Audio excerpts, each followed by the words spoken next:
also like to mention the Ledbetter Neighborhood Association, North Texas LULAC, the North Texas Alliance to Reduce Unintended Pregnancies in Teens, South Oak Cliff High School Alumni Association, Diane Tyson, Westmoreland Heights Neighborhood Association. So we want to also thank all of those organizations who are helping us support this event.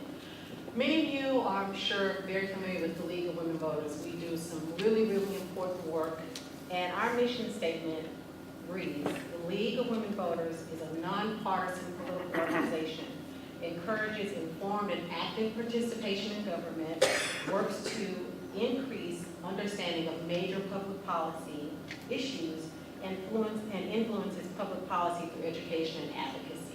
That is one reason why I personally wanted to be involved with this organization, because of the very critical, important issues that are facing our society, and especially here in North Texas.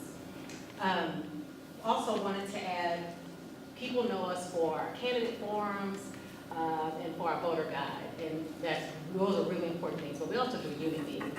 So the unit meetings, if you're not familiar, those are more intimate structures where we are able to examine issues, especially local issues like fair park, housing, local education issues. Those all are things that are discussed and examined at our unit meetings. So we certainly want to encourage you, and we have male members as well. So I just want to mention that as well. And we certainly welcome you, and the League is especially our chapter here in Dallas, really proud of a lot of the work around encouraging diversity on our board.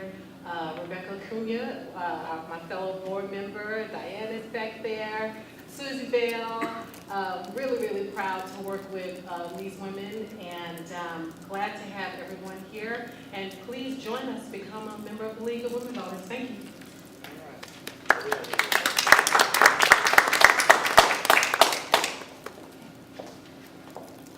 We'll continue with some courtesy items briefly, and then we'll start our program. We have the Honorable Joyce Foreman with us as a panelist representing the Dallas Independent School District, and she's also my representative on the Dallas Independent School District, District 6. We did invite the superintendent and the other school board trustees, but their schedules did not permit them to attend any of our events today. But we are still glad to have been able to invite them.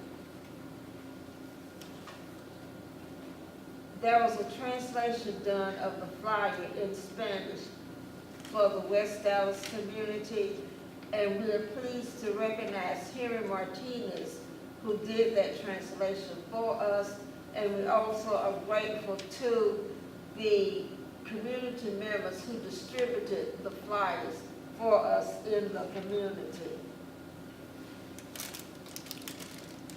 We want to be very respectful of your time today, and so we have a timer who will keep us on track so that we can end our program promptly at 8:15. Lynn Davenport is our timer. I think the panelist is familiar with the procedure, but Lynn, let's repeat it one more time for them. So this is the warning that you have 2 minutes for Lori.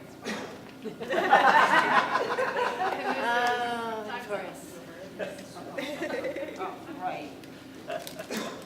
Our planning committee for this event has already been thanked, and so have our co-sponsors. And if you didn't hear the names of the co-sponsors, they're printed at the bottom of your printed program. And if you turn that program over on the back, you will see a brief bio of the panel of participants this evening. Okay, let me tell you who your speakers are. Dr. Lori Taylor from Texas A&M University will speak to us for 25 minutes. All right, Chandra. Villanueva. Chandra from the Center for Public Policy will have 12 minutes to speak. Rena Honing, the president of the American Federation of Teachers, will have 12 minutes to speak. And then we have our trustee, the Honorable Joyce Foreman, who will speak for 12 minutes. There are index cards that are available for you to write your question on. Once you have written your question, when we get to that section of the program, we'll have those cards taken up and we will begin our question and answer period. Now, this is not a commentary period. We simply want you to ask the question, which will allow the panelists more time to give you a response. And the panelists will speak in the order that they're presented on the program. They have the option of coming up and using this mic, or if you want to remain seated, you can use the mic that's on the table and pass it along. All right. Dr. Taylor?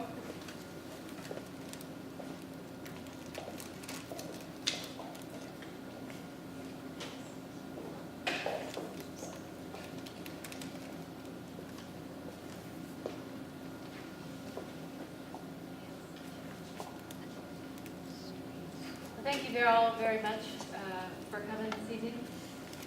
I am Lori Taylor.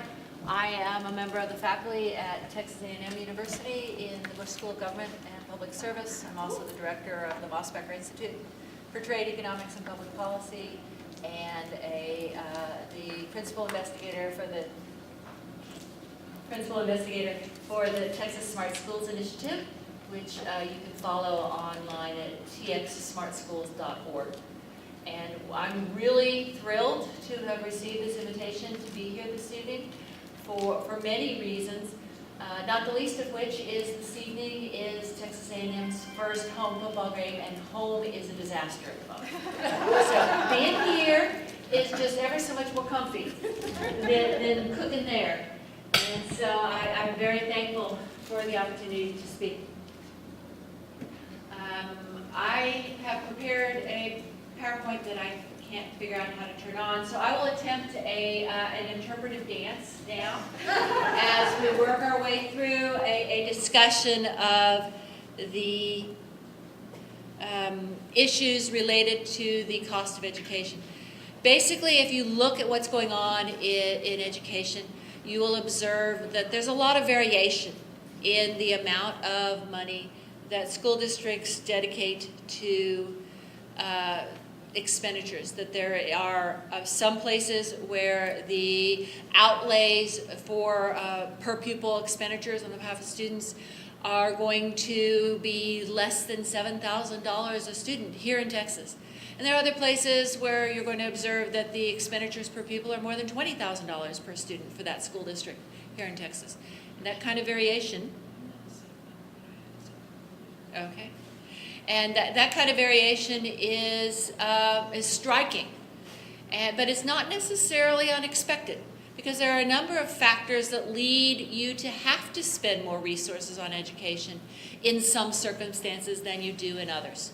Some of the factors that are particularly important for understanding the cost of education is it's possible that school districts spend more because they are accomplishing more, that they are places that are doing great things, that they are places that are offering students enrichment opportunities that other districts are not able to provide. So some of the variation in spending is a variation in product, in what's being offered by the schools. One of the more important reasons why the expenditures per pupil vary from one school district to the next, however, has to do with what we call the cost of education, which is the idea that there are differences in the characteristics of those school districts that require differences in resourcing in order to be able to accomplish the same kinds of performance goals. If you think about the reasons why there might be differences in the cost of education, the first one immediately screams out at you, which is that the kids are different. that you have some schools have student populations that are more challenged than others, and that it is important to recognize that in order to provide services to a student population that is economically disadvantaged requires more real resources than children that are not economically disadvantaged. In fact, if you turn to the literature, in which there is quite extensive literature on the cost of education for children, they'll tell you that the usual suspects are the socioeconomic status of the students, whether the students are special education students or not, whether the students are English language learners or not. That these are the factors that there is an overwhelming quantity of evidence suggesting that it takes more resources to serve these kids. Now, what the research can't tell you at the moment is how many more resources is it going to take to serve these particular kids. And if you look at the literature, some of the estimates are going to be that give you the idea that you could serve these kids with very modest increases in educational outlays. Other estimates are going to give you the idea that you need huge amounts of additional resources to be able to serve those kids. And so it's important to understand, how do I find my way forward if I'm trying to, say, design a school funding formula or determine whether or not a funding formula is equitable? What am I looking for here? And I think that it's important to recognize that there's a lot of difference from one state to the next. One of the biggest sources of difference is that we measure poverty poorly. We have a single family income threshold that we apply nationwide. So to be economically disadvantaged in New York City has the same income level as to be economically disadvantaged in Brownsville, Texas, or in Dallas, or in Dalhart. And as a result, we tend to identify only those children who are living in poverty in New York are profoundly needy in situations where their households' circumstances are dire. In other parts of the country where the cost of living is lower, okay, then the family can have substantial resources that they can put to play for non-housing related items, such as food or clothing or school supplies or any number of additional items. So the poverty level means different things in different parts of the country, because the level itself is the same. The standard of living of a person who is in federal poverty is very different from one part of the nation to the next. And studies that look at the effect of poverty on the cost of education from a context where poverty means extreme poverty are very different than the story you will get from an analysis of what does it cost to provide an education in a context where an intact family with two parents, and both of the parents have a high school diploma or better, could still be below the poverty level if the cost of living is sufficiently low. So we have a measurement problem with need, and because we mismeasure need, we recognize that need matters, that resources must be greater, but we don't have a real good feel for how much greater. Similarly, it costs more to provide English as a second language instruction in some circumstances than it does in others. You can have a critical mass at the classroom level for ESL or bilingual students, that if you have a bilingual education teacher in front of a classroom of 22 bright young students, you can really accomplish great things in a setting where the number of students requiring bilingual instruction is smaller, like say 10. Then you try to offer them services with a bilingual instructor. Now you've got a 10-to-1 ratio, which is incredibly more expensive than a 22-to-1 ratio. And as a result, we observe that different ESL and ELL contexts really matter for the cost of education. We also note that there is a substantial literature that Jennifer Nanecki has been a big part of to suggest that my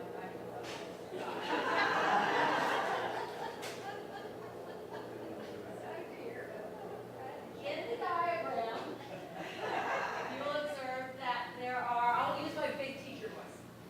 So you will observe that there are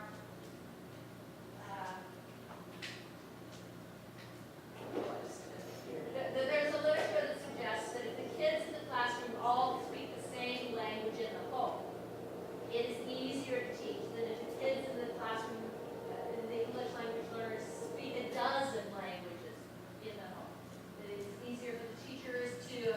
communicate with the parents. It's in a better situation for being able to, I've got it back, just when we got, so that there are essentially substantial differences in the cost of providing educational services in Texas, where 98% of the ESL students speak Spanish in their homes, than in some of the other states where there's greater language diversity. Similarly, in Texas, we have some districts with enormous language diversity, and other districts where every ESL student is a Spanish speaker in their home, and that drives differences in cost within the state. Okay. So there are differences in the demographic characteristics of the students that drive differences in the cost of providing educational services. Another thing that drives differences in the cost of providing educational services, and therefore differences in the funding required to meet our policy goals, are differences in labor cost. Some parts of the state have high cost of living. It is more expensive to hire a beginning teacher in a community like Dallas than in a community like College Station, which is because of differences in the cost of living from one to the other. If the funding formula fails to recognize those differences in the cost of hiring, it will under-resource those schools and districts in the part of the state where labor costs are high. The third factor that can really drive a lot of difference, the third factor is in, okay. Okay. One moment, please. The factors that drive differences in the cost of education are particularly important. One of the ones that I have been involved in is talking to the state about how much more does it cost to hire teachers in some parts of Texas than in others. And so this is a map showing the historical pattern of teacher compensation in Texas. The dark spots are where my analysis suggests you would have to pay more to put the same basic person in the classroom. A teacher with a bachelor's degree and 10 years of experience takes a whole heck of a lot more in the blue bits than it does in the dark bits than it does in the lighter stuff. We're sitting here in one of the great highlighted dark parts of Texas where you've got really high labor costs. And as a result of those really high labor costs, you're going to have to spend more to be able to staff your classrooms equivalently to a school district that's operating someplace else.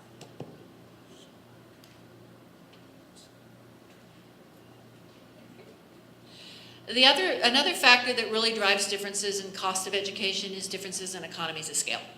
Some districts are just too small to be able to have cost minimizing classrooms. It takes more resources. They can't get to 22 to 1. They're lucky if they sweep up every fifth grader mile radius, they still can't get to 15 fifth graders. And so as a result, their class sizes are smaller than would be ideal. And as a result of that, they need more resources to be able to operate those schools. This is a scatter plot showing the total operating expenditures per pupil for traditional public school districts from all funds, 15-16. This is Houston, this is Dallas, and this is DOS Consolidated School District, which was the highest spender in the state. So what you observe, variation in the cost of education is a function that is a function of, that's a mic drop if ever I heard one. Okay, here we go. I did a study on behalf of the Texas legislature a few years back looking at whether there would be major cost savings from consolidated school districts. Concerned that we had all of these redundant superintendents wandering around. That if we could just get rid of this duplication of administration, somehow we could save we have some money. So we did the analysis on their behalf and found that, yeah, there are definitely economies of scale in school districts, but they largely figure out at about $10,000 to $15,000 to 10 to 15,000 child school districts. And most school districts in Texas are small and therefore experiencing economies of scale. But the school districts in major metropolitan areas, which is what we were asked to study,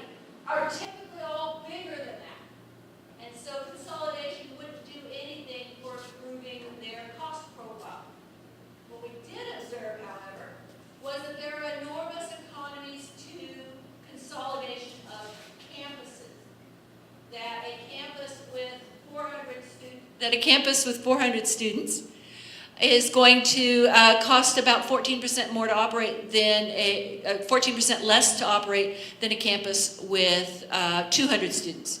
So that there are some substantial cost savings associated with operating slightly larger campuses than some of the ones we currently do.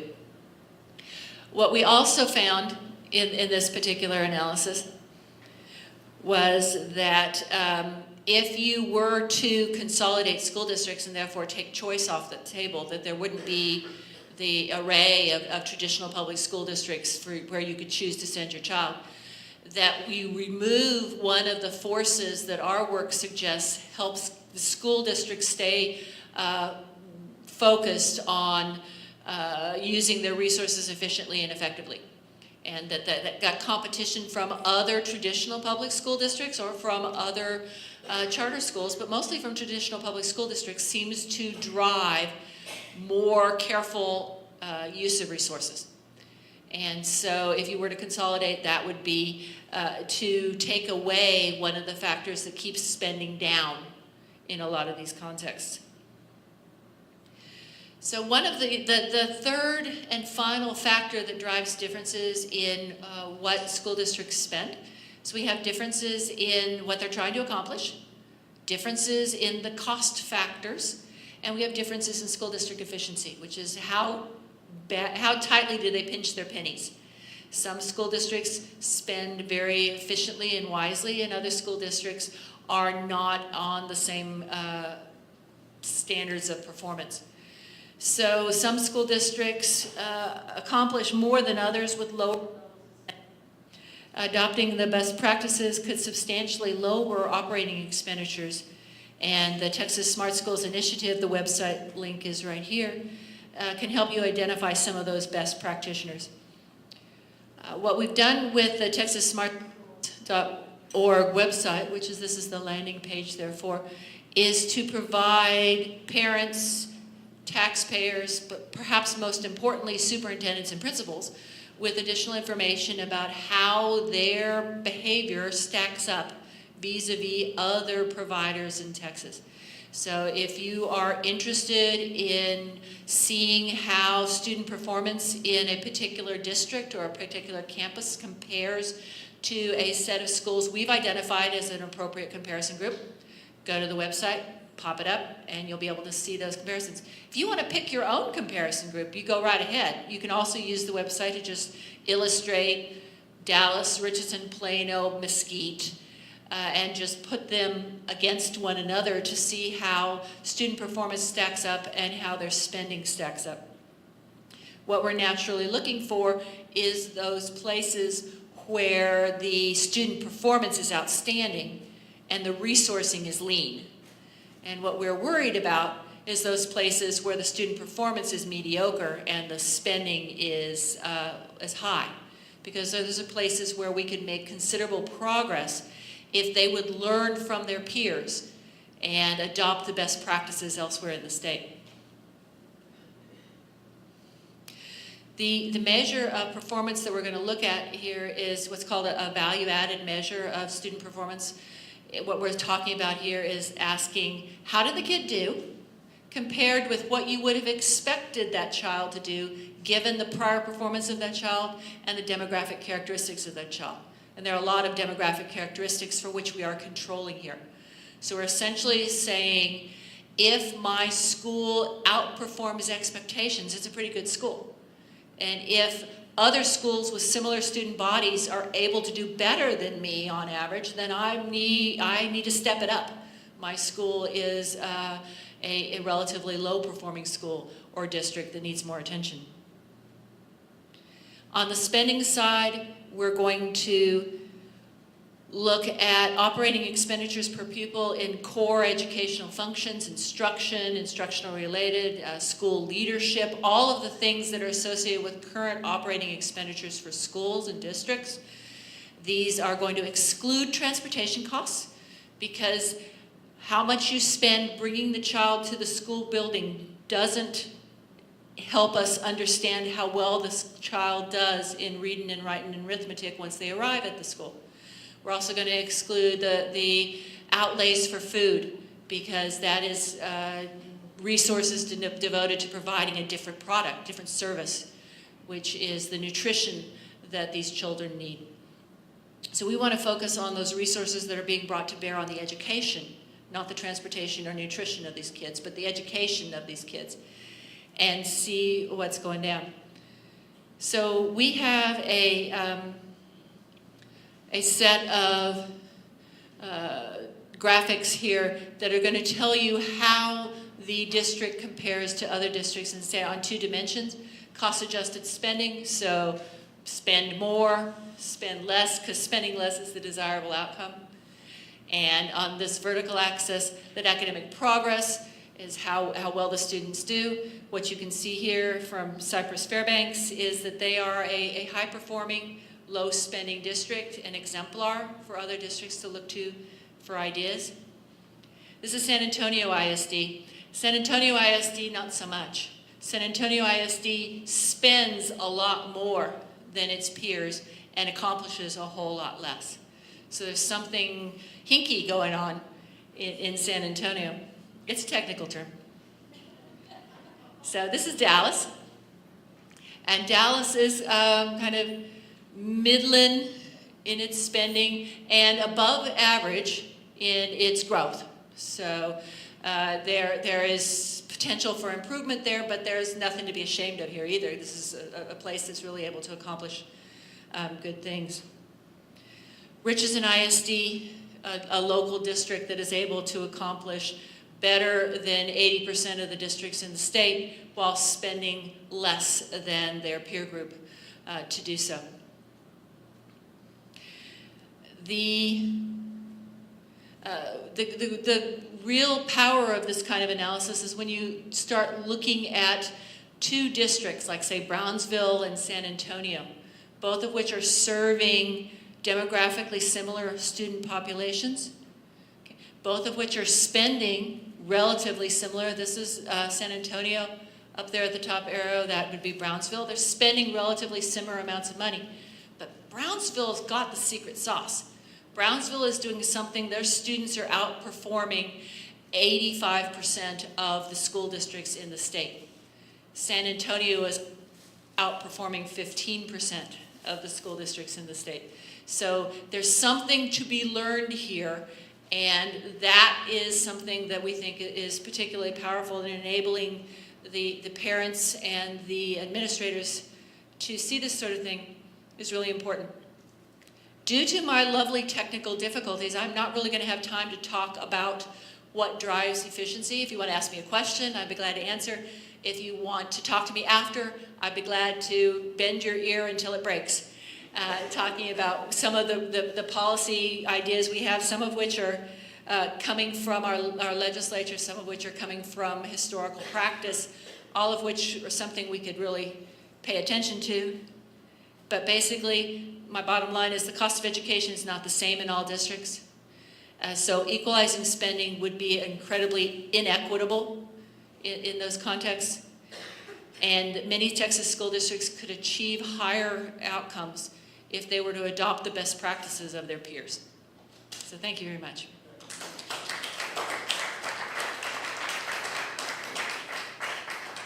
Thank you, Lori. That was great, especially with all your technical difficulties. You held up well. So you did great by not reading. I know. Now I don't regret not having a PowerPoint this afternoon. Hello, everyone. I'm Chandra Villanueva. I'm the Director of Economic Opportunity at the Center for Public Policy Priorities in Austin, Texas. And for those of you not familiar, we are sort of an independent think tank that uses data and analysis to push policies that help all Texans reach their full potential. And I mainly study school finance, and I have no other hobbies. So, like Lori, I could bend your ear for 5 hours, but I've given 12 minutes, so let's see what we can cover. So basically, when I think of our school finance system, I think of an old house that's fallen into disrepair. I think all of us would agree that for your house to retain its value and to run efficiently, you need to keep up on the maintenance. When you get cracks in your drywall, you don't use duct tape. You got to put up new drywall and things like that. Well, our school finance system has really fallen into disrepair, and our legislature hasn't kept up with the kind of maintenance and remodels that are needed to provide a 21st century education to all our students. So that's a little concerning that we're just not keeping up with our system, but it's not a teardown. There's actually a lot of good parts of our school finance system that are really worth preserving and keeping as we look to remodel our system. When I was a graduate student at NYU, I learned that Texas has the best school finance system in the country. Imagine my surprise when I moved to Texas, and people were not so thrilled about the school finance system. But mainly, we learned about the good parts of our system that are actually quite innovative and things that Texas has been a national leader on. We do provide additional funding for students with different needs. We were one of the very first states to recognize that English language learners need additional support, special ed students, low-income students. So we created what we called a system of weighted funding, where we provide 20% additional funding for low-income students and 10% additional funding for ELL students. And the weights for special ed they vary depending on sort of the level and placement of service. Another good thing that we have in our school finance system is our focus on pre-K and early education. We fund a half-day pre-K program through the formulas. There's a lot of states, I think about between 7 to 11 states, that don't even offer a state-sponsored pre-K program, and a lot of other states don't fund it through the formulas like another grade. The other really great thing that I was told is why Texas has the best school finance system in the country is actually because of our recapture system. And I know that's probably really shocking to hear for a lot of you all, but recapture is actually a really great, innovative way to deal with the fact that property values are really disparate between different areas. I think everybody recognizes that properties on one side of town are worth more than properties on another side of town. And when you're dealing with a very large state like Texas, that becomes very impactful on the amount of money that schools are able to generate, because we mainly base our school funding off of local property taxes. So recapture is all about evening the playing field between districts and making sure that some districts don't have an unfair funding advantage just because of the properties, and usually it's commercial, think of your oil fields and stuff like that, that generate a lot of funding. But even though we have these really great sort of foundational elements of our school finance system, there's still a lot of room for improvement. Pre-K, we only fund a half day. Only a half day is recognized in the school finance formulas, but most school districts and parents value a full day and are offering a full day. Over 50% of our kids are in a full day pre-K classroom. The state only recognizes the cost of a half day program, leaving districts on their own for the other half. That weighted funding system that we have, we were one of the first states to do it. About 46 states are now using a similar weighted funding system. But at the time that we put those weights in place in 1984, there was a study done, similar to the commission that's been meeting right now to study school finance, that recommended that the funding weight for low-income students should be 40% more funding. The legislature cut it down to 20%. The same thing happened with bilingual education. It was recommended to be set at 20 to 40%. The legislature chose to set it at 10%. Those weights have not been re-examined or adjusted since 1984. The same thing with recapture. It's really a great, innovative equity tool, but the problem is that the line that determines if you're property wealthy or property poor has become so astronomically low and not attached to anything in reality. So more and more districts keep tripping over this line, and we don't just adjust our formulas for inflation, which is something that would bring that, what we call the wealth equalization level, up. So it's a decision that the legislature makes to keep the level of funding that we say is appropriate so low, but we're a growing and prosperous state. So every time our communities grow, we're not benefiting, and more districts are falling into recapture. So there is still a lot of concerns and a lot of things to address, but we want to make sure that we preserve the things that are working as intended and make sure that we preserve those as we move forward. And just to talk a little bit more about kind of how the school finance system works and sort of the connections between recapture, lack of state involvement, and charter schools and schools of choice, they all kind of tie together. So the way that the school finance formulas basically work is that the state runs every district through a set of complex formulas and determines the size of the bucket that can for their funding. And the local dollars go in, and you see how much of your money you can raise locally, and then the state fills up the rest of your bucket if you can't generate those funds locally off your property tax base. Well, if you overflow your bucket, that's when you're in recapture. That's when they kind of skim off the top and that money is redistributed to property poor and charter schools. So, but because, we keep that line so low and we don't adjust for inflation, every time your community grows and prospers, every time you see a new subdivision built or a new high-rise apartment coming in or commercial property, it's the state budget that benefits, and so the state has to put in less and less money all the time. And if you're a district that was deemed property wealthy, that means that your recapture payment goes up all the time. And a lot of people think that recapture doesn't go to education. It is statutorily dedicated. It is a part of the pie that funds our schools. But the problem is that the pie doesn't get any bigger when people pay recapture. And it decreases the amount of state general revenue. But you can still kind of sort of track where those recapture dollars go, because they also go to help support charter schools, which are 100% state funded for their operations. They don't have a local property tax base to draw from.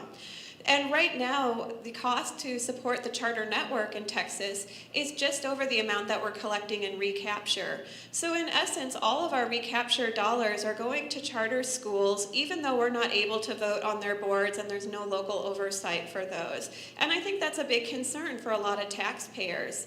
And this whole situation, regardless if you're a property wealthy or a property poor district, if your values are going up, it's the state that benefits and not our communities. So in a lot of ways, the state has sort of broken the grand bargain. Most of us homeowners, we don't mind paying more for our schools, but we've been paying more and paying more and paying more, and we're seeing no improvement.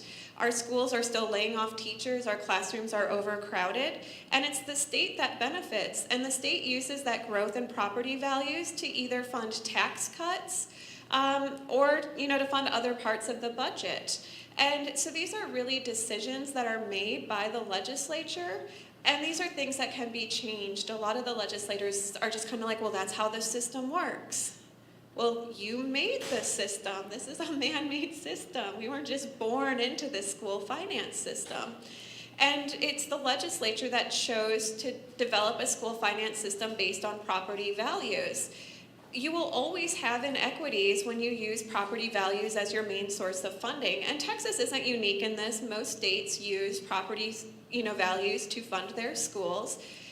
But a lot of this was also done during a time of explicit segregation and racism.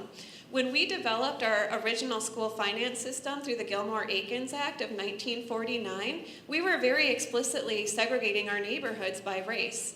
So we can't be surprised that these inequities are still cropping up today and that we see that schools are treated differently throughout the formulas.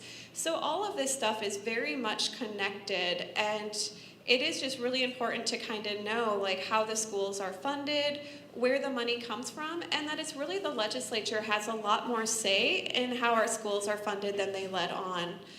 One of the big challenges, though, of course, is we are a very large state. We have about 5.4 million kids, or probably just over 5.4 million at this point. So even the smallest changes in our school finance formulas have a very large price tag.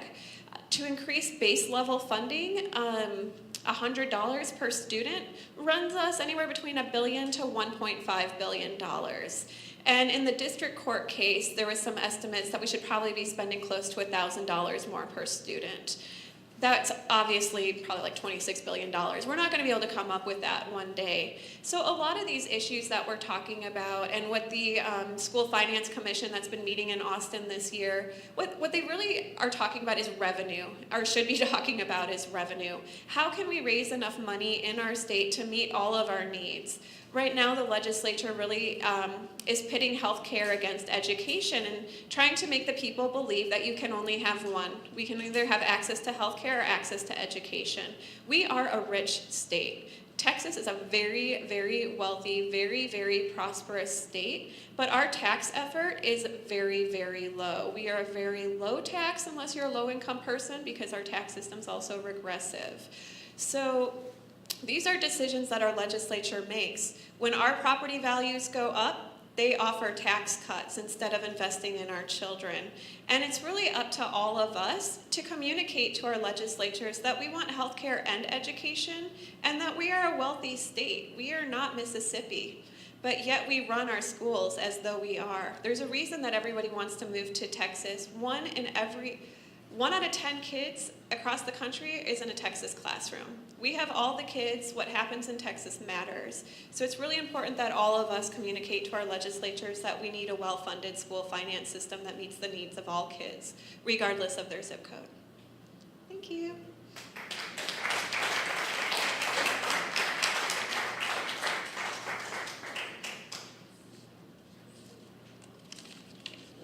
Well, good evening. I don't have the PowerPoint, but I do have my notes up here, so I'll be looking down and up.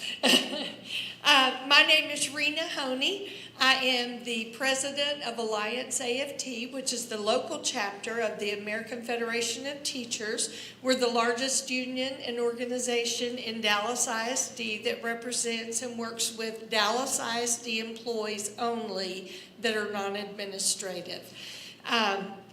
I have been the president since 2009. I grew up in Dallas, graduated from W.H. Adamson High School. Don't ask me when, because I don't want to lie to you and make you think that I'm older than I am. And then I taught in the district for 26 years at Coward Elementary in Oak Cliff. All my 26 years of experience was at that campus. Different grade levels and different kids and all that. So I have a truly vested interest in our public schools here in Dallas. My part of the program is to talk about the educational funding and how it impacts our classrooms and our educators that are in the classroom. Obviously, with outcomes, when you have more funding, you can do a whole lot more with our kids. You can expose them to richer activities and experiences. And by that, I'm talking about they could go on more field trips. Many of our kids never get out of their neighborhoods.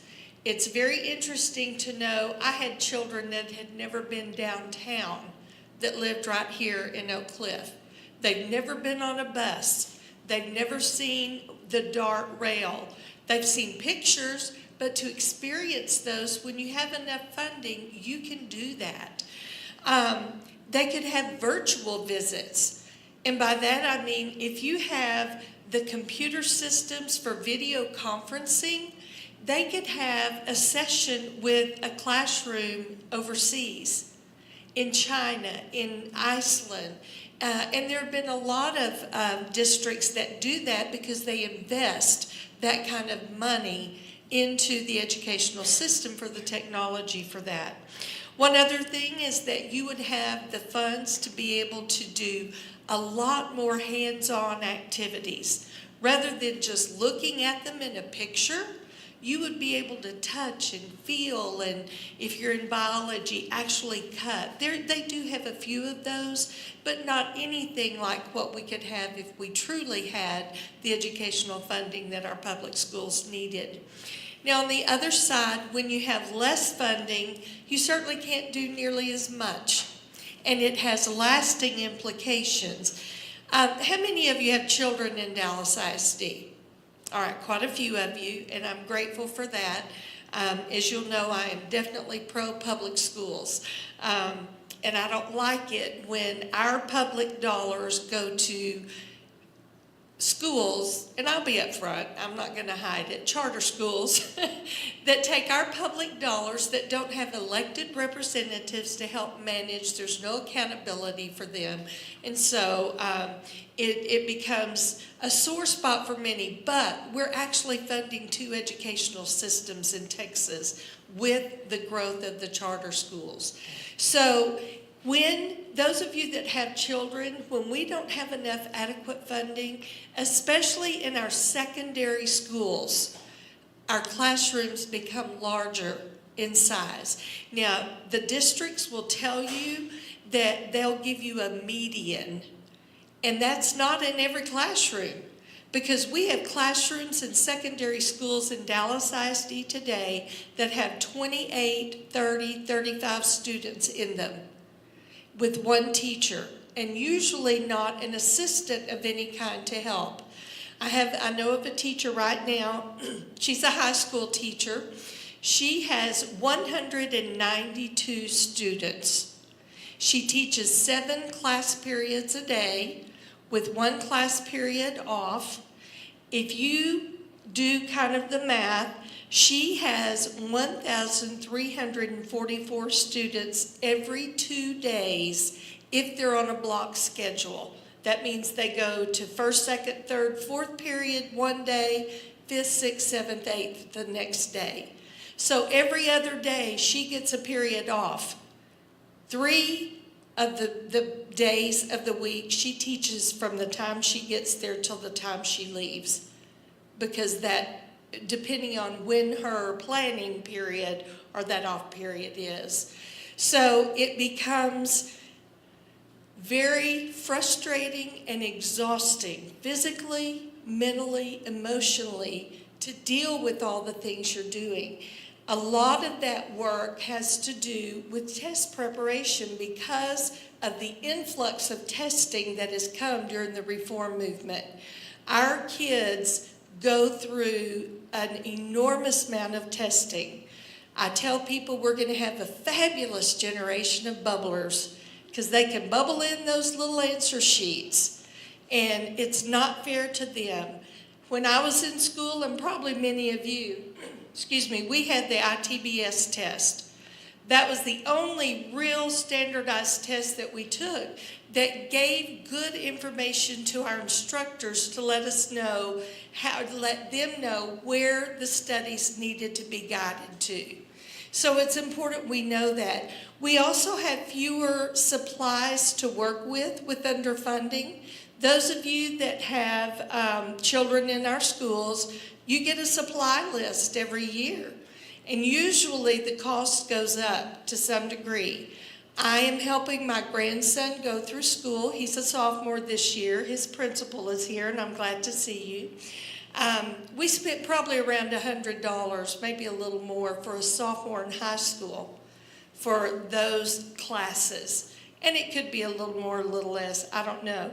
But we have educators every single year, and by educators, I'm talking teachers, cafeteria people, custodians, anybody that's in the school paying out of their own pocket an average of about $500 to $700 every year of their own money to provide things for students in our classrooms, because the state doesn't do it anymore. When I taught back in eons ago, every year, but close to the end of the school year, we got a message, you've got this many $100 to spend by such and such date for your room. That doesn't happen anymore because the state isn't doing it. The state used to fund approximately 75 to 78% of our public schools in Texas, which is their responsibility as elected officials to do.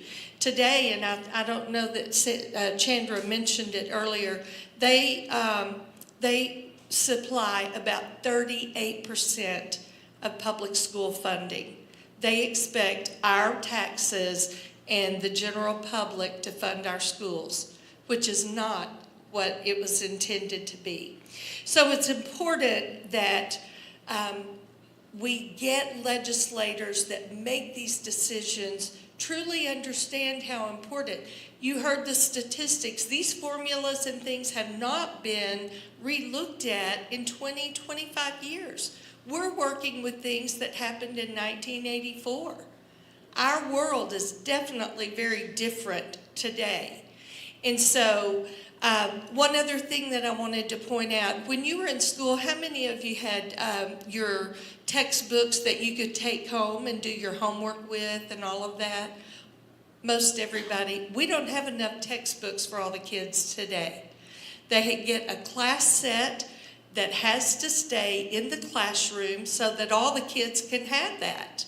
You don't take them home because kids lose them. They can't afford to pay for them. One textbook could be $50, $60, $70. And so people really can't afford that. Many districts, because they have the money, are going to virtual learning. They're trying to provide iPads that get internet access so they can do things that way. But that's extremely expensive. And those of you that are technologically literate, I'm in there sometimes I'm not. Technology changes all the time, and it gets more and more expensive. But we have to be able to keep up so that our children are equipped to be viers for good opportunities for them. So definitely the funding is a huge impact on our schools, our districts, and our individual classrooms. Texas is at the top of the list of the states in the largest cut in K-12 and higher education funding since 2008 recession. About 25 states have shortchanged our public schools, K through 12, by cutting education funds by $19 billion over the last decade. So we have a huge place to make up, and all of it, for the most part, comes from our legislators. They set the agenda, they set the formulas. When they run for office, what do they run on? We've got to have great public schools. Yet when they get in office, it's like they totally forget that part. And so we have to hold people accountable. I hope that you're registered vote. I know the league hopes that you are registered to vote, because we have some huge, important decisions to make in these primaries coming up. Please vote. I would love to tell you how I would like for you to vote, but when we have the same people doing the same thing to us over and over and over, we've got to pay attention to how it affects our children, how it affects us personally, what it's doing to us. So be informed, learn as much as you can, because what happens there truly has an impact on our kids, on us, on our working families that are in our areas, and we have to be responsible enough to make sure that we get people that will make the best decisions for who they are representing, and they will listen. I appreciate your time so much, and thank you for being here. I did want to share with you, the American Federation of Teachers did a study. It's called A Decade of Neglect, Public Education Funding in the Aftermath of the Great Recession. And there are two specific things, and I'm sorry, I meant to run these off for people, but it gives information specifically on Texas. We spend K-12 per pupil $9,248 on average. There are some really good facts, and it shows the revenue sources and some slides that give great information. I'll get the